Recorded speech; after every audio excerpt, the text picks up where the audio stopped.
Here's your new pond. We'll go through everything that happened today. We got this much waterfall happening. It's been running at almost exactly that volume for a little over an hour.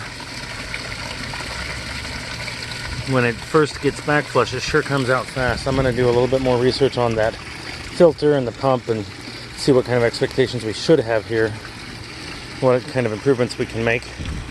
I put the little floating fountain out here. When you turn it on, I'll show you how in a second, but all around the top there's a bunch of little bitty tiny holes, and when I first plugged it in, nothing came out, and it's because all of those holes were clogged because this is a koi pond with a lot of debris and algae and such, and the pump that's attached to it just isn't set up to be inside of a koi pond. That being said, it certainly can work. You can plug it in and watch it for a night, and we can talk about a better filter on that pump or attaching it to a better pump some other time. Put the new nets on.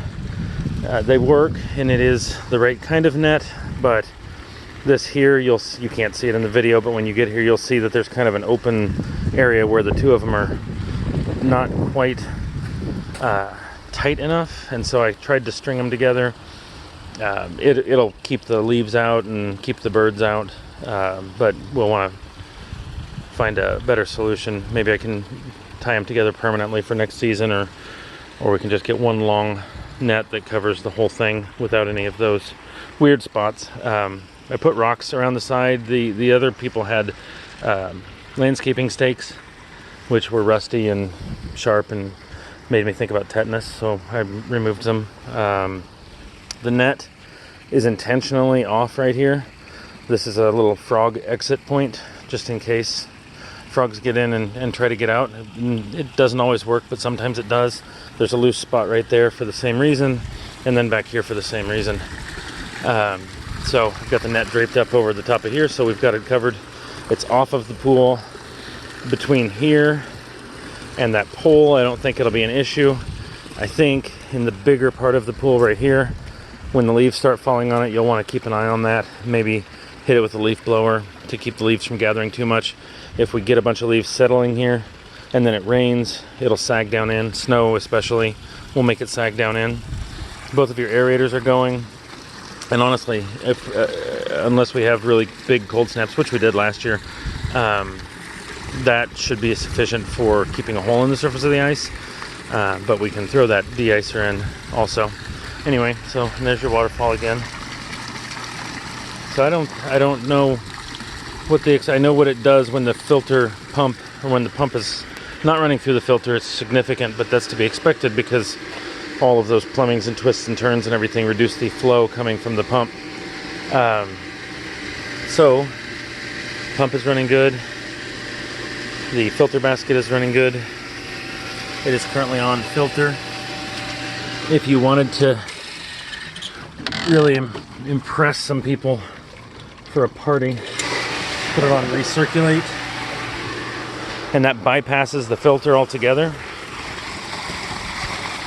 Boom. That's impressive.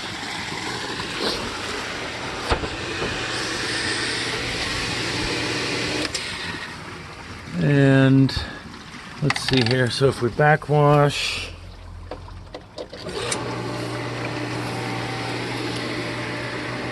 I'm backwashing everything now.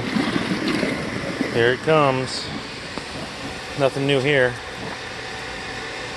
I spent a little bit of time with a little Roto-Rooter thing trying to dig it out, and I got a lot of that. Those are roots. About 10 feet down that pipe, there's some sort of roots have gotten into the pipe and have blocked it. And so I stopped because I didn't figure you'd want to pay me to poke down there with a stick. We're on filter right now, and it just is coming out really well. But I know it slows down. We'll figure it out. Sorry for the second very long, not very exciting video, but hopefully it got you a little bit more informed as far as what's going on here.